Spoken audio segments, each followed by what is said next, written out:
அருட்பெரும் ஜோதி அருட்பெரும் ஜோதி தனிப்பெரும் கருணை அருட்பெரும் ஜோதி. இந்த பதிவில் பெர்ஃபெக்ஷன் இஸ் எ டிசீஸ் என்னும் தலைப்பில் சிந்திப்போம். நாம் ஞான கருத்துக்களை சிந்திக்கும் ஏன் இந்த தலைப்பு என்று தோன்றலாம். சரிதான்.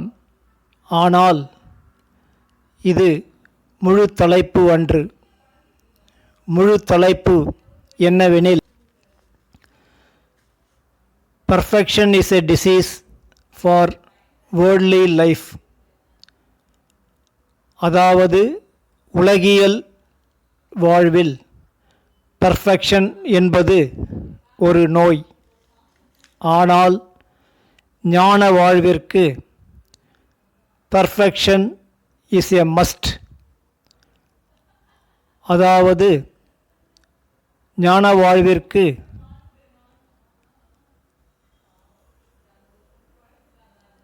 முழு சுத்தம் அவசியம்.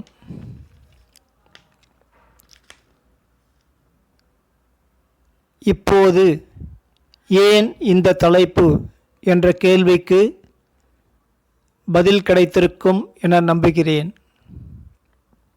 மேலும் ஆங்கில வார்த்தைகளை பயன்படுத்துவதற்காக மன்னிக்கவும்.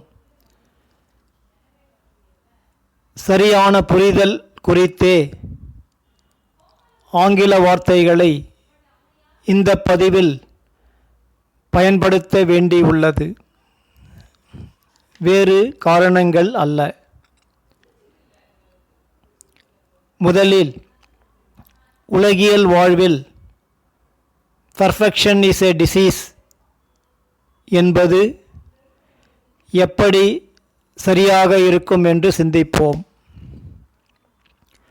நம் அனைவரிடமுமே சிறு சிறு குறைகள் இருக்கத்தான் செய்கின்றன, இல்லை என்று மறுக்க இயலாது.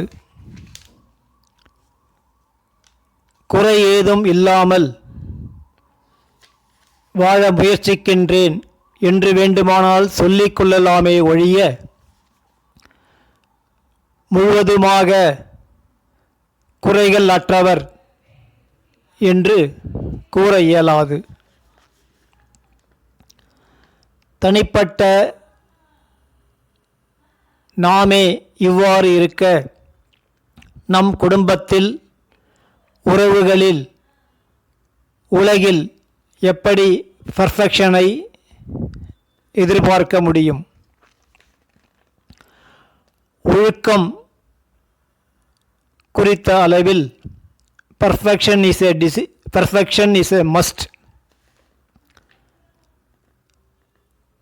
No doubt. இல்லையேல் வாழ்வே திசை மாறி போய்விடும். ஆனால் வீட்டில் ஒரு பொருளை எடுத்த இடத்தில் மீண்டும் வைக்க வேண்டும். ஒருவேளை யாராவது மாற்றி வைத்துவிட்டால் அதற்காக மற்றவர்கள் மீது கோபப்படுவது, எரிச்சல் கொள்வது, தண்டிப்பது, இவையெல்லாம் தேவையற்றது. அன்பாக எடுத்துச் சொல்லி புரிய வைக்கலாம். இது ஒரு உதாரணத்திற்கு தான்.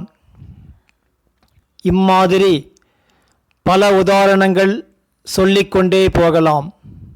எனினும் தெளிவு குறித்து சிலவற்றை மட்டும் கீழ்வருமாறு சிந்திப்போம். சிலர் வீட்டில் பணியாளர் வந்து வீடு பெருக்கி வீடு முழுவதும் துடைத்த பிறகுதான் சமைப்பேன் என்பார்கள். இல்லையேல் சமைக்க மறுத்து வெளியில் சென்று ஓட்டலில் சாப்பிடுவார்கள். இதை நான் என் நண்பர் வீட்டிலேயே கவனித்திருக்கின்றேன். இது தேவையற்றது. சுத்தம் தேவைதான், அவசியம்தான்.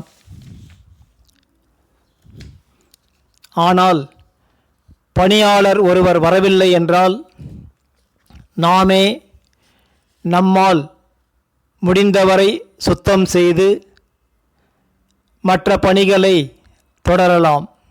அதை விட்டுவிட்டு நாள் முழுவதும்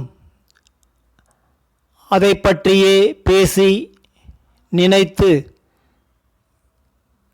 கவலைப்படுவது தேவையற்ற செயல்.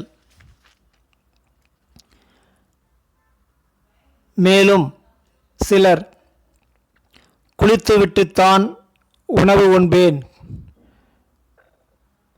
குளிக்காமல் உணவு உண்ணவே மாட்டேன் என்பதெல்லாம் என்னை பொறுத்தவரையில் தேவையற்றது. சிலர் உடல்நிலை சரியில்லை என்றாலும் குளித்துவிட்டுத்தான் காலை உணவு உண்ண வேண்டும் என்ற பழக்கத்தினால் தலைக்கும் குளித்துவிட்டு உணவு உண்டு பிறகு காய்ச்சல் வந்து அவதிப்படுவதை நான் நேரிலேயே கண்டிருக்கின்றேன். குளித்துவிட்டு காலை உணவு உட்கொள்வது நல்லதுதான். ஆனால் அது உடல்நிலை சூழ்நிலையை பொறுத்து மாற்றிக்கொள்ளலாம். குளிக்காமல் சாப்பிட்டால் பெரிய தவறு ஒன்றும் இல்லை. வகுப்பில் சில குழந்தைகள் எப்போதும் ஃபர்ஸ்ட் ரேங்க் தான் வாங்க வேண்டும் என்று எண்ணி அதற்காக முழு முயற்சியுடன் படிப்பார்கள். பெற்றோர்களும் அதையே ஊக்கப்படுத்தி ஒருவேளை அது முடியாமல் போகும்போது குழந்தையும் உளவியல் ரீதியாக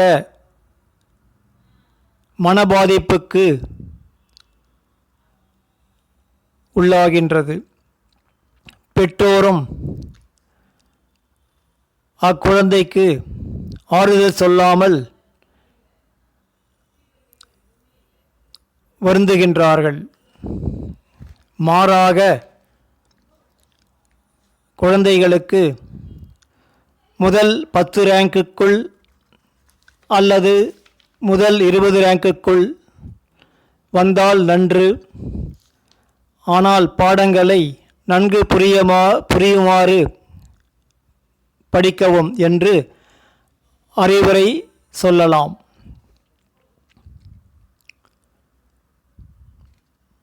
அப்படி இருந்தால்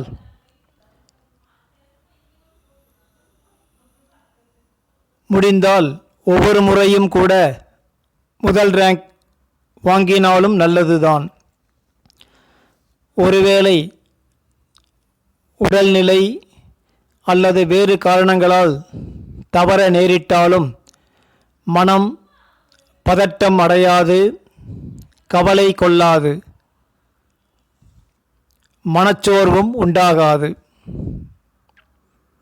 இயல்பாகவே இருக்கலாம். அடுத்த முறை மேலும் முயற்சிக்கலாம் என்று மனம் எண்ணும். இது உளவியல் ரீதியாகவும் சரியே என்று நான் படித்திருக்கின்றேன்.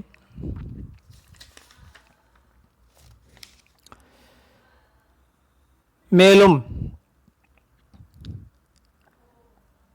இறை வழிபாட்டிற்கு கோவிலுக்கு செல்லும்போது குளித்துவிட்டு செல்வது அவசியம். ஏனெனில் கோவிலுக்கு மற்றும் பலர் வருவார்கள். அவர்களின் நலன் கருதி சுகாதாரம் குறித்து குளித்து நாம் சுத்தமாக கோவிலுக்கு செல்வது நன்மை பயக்கும். மற்றபடி குளிக்காமல் சென்றால் கடவுள் தண்டிப்பார் என்றெல்லாம் சொல்வதில் சற்றும் உண்மையில்லை. நாம் மனம் ஒன்றி உள்ளம் உருகி கடவுளை உண்மையாக வழிபடுவதுதான் சிறப்பு. தவிரவும் நாம் வீட்டிலிருந்து இறை வழிபாடு செய்யும்போது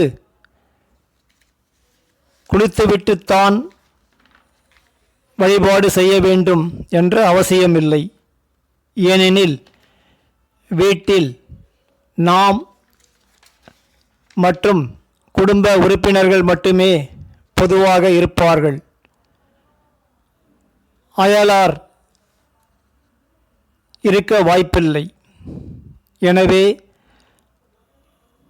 மற்றவர்கள் சுகாதாரம் குறித்து கவலைப்பட தேவையில்லை.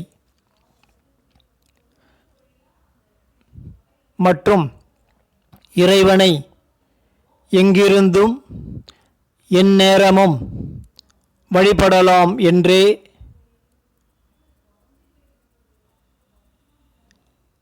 ஞானிகள் அருளியிருக்கின்றார்கள். தவிரவும் இறைவனை வழிபட காலம் நேரம் என்று எதையும் ஒதுக்கி செய்ய தேவையில்லை. எப்போது வேண்டுமானாலும் எங்கிருந்தும் வழிபடலாம். ஆனால் உள்ளம் உருகி மனம் கசிந்து வழிபடுவதுதான் சிறப்பு என்று ஞானிகள் அருளியிருக்கின்றார்கள். இதை நாம் உணர்ந்து கொள்ள வேண்டும்.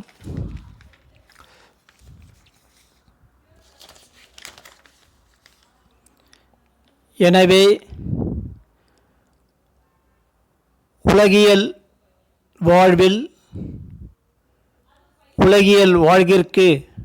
வாழ்விற்கு எப்போதும் பர்ஃபெக்டாக இருக்க வேண்டும். பர்ஃபெக்ஷனோடு தான் செயல்படுவேன் என்பது மனதளவில் நோயாரி நம்மை வெகுவாக பாதிக்கும். எனவேதான் பர்ஃபெக்ஷன் இஸ் எ டிசீஸ் என்ற வாசகம் உலகிற்கு சரியாக பொருந்தும் என்பதை நாம் அறிந்து கொள்ள வேண்டும். முடிந்தவரை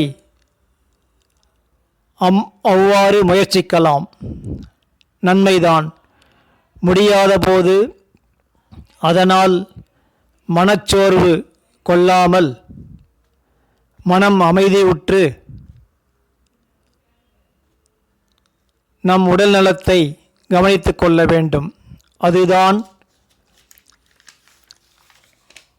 அறிவுடைய செயலாக இருக்கும். ஆனால் ஞான வாழ்விற்கு பர்ஃபெக்ஷன் இஸ் எ மஸ்ட்.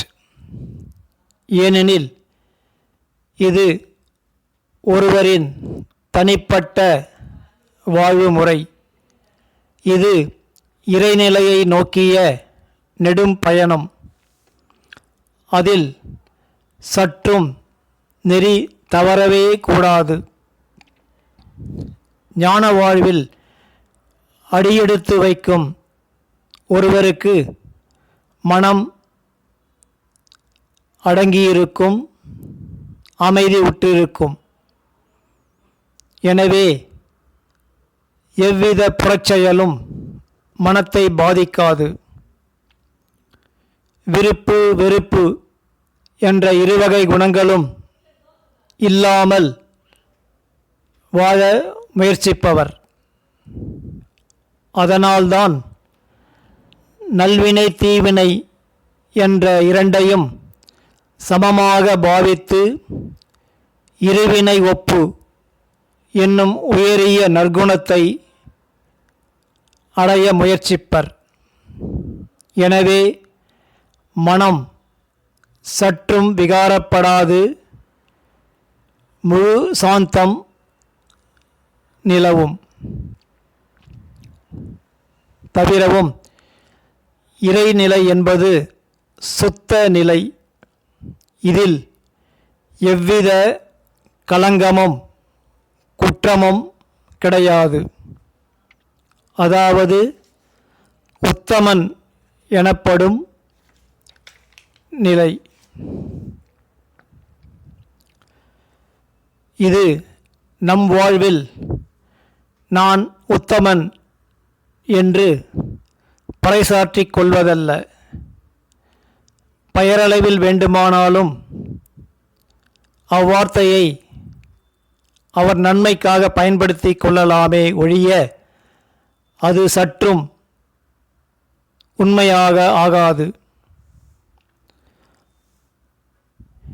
ஏனெனில் உத்தமன் எனப்படுபவன் இறைவன் ஒருவனே, அல்லது இறைநிலையை அடையும் ஆன்மாக்களுக்கு பொருந்துமே ஒழிய மற்ற எவருக்கும் அவ்வார்த்தை பொருந்தாது. இவ்விடத்தில் வள்ளல் பெருமான் அருளிய அருட்பெரும் ஜோதி அகவலின் கடைசி வரிகளில் உத்தமன் ஆகுக ஓங்குக என்று இறைவன் தன்னை வாழ்த்தி அருளுவதாக வள்ளல் பெருமான் குறிப்பிட்டிருப்பது நினைவு கூரத்தக்கது. எனவே உலகியல் வாழ்வில் முடிந்தவரை பர்ஃபெக்ட் ஆக அல்லது பர்ஃபெக்ஷனோட செயல்பட முயற்சிக்கலாமே ஒழிய அது ஒரு நோயாக மாறி உள்ளத்தை பாதிக்கக்கூடாத அளவில் பார்த்து கொள்வதுதான் அறிவுடைமை. ஆனால் ஞான வாழ்வில் பர்ஃபெக்ஷன் இஸ் எ மஸ்ட். எனவே இறைநிலையை நோக்கிய பயணத்தில் படிப்படியாக முன்னேறி முடிவில் உத்தமனாக, அதாவது முழு இறைநிலை பெற்று இறைவனோடே இரண்டலக் கலந்து ஒன்றாவோம். அதற்கு இறைவன் திருவருள் நமக்கு பரிபூரணமாக கிடைக்க வேண்டும் என்று வேண்டி விண்ணப்பித்து மனமுருகி வணங்குவோமாக. இப்பதிவு முற்றிற்று. அருட்பெரும் ஜோதி அருட்பெரும் ஜோதி தனிப்பெரும் கருணை அருட்பெரும் ஜோதி.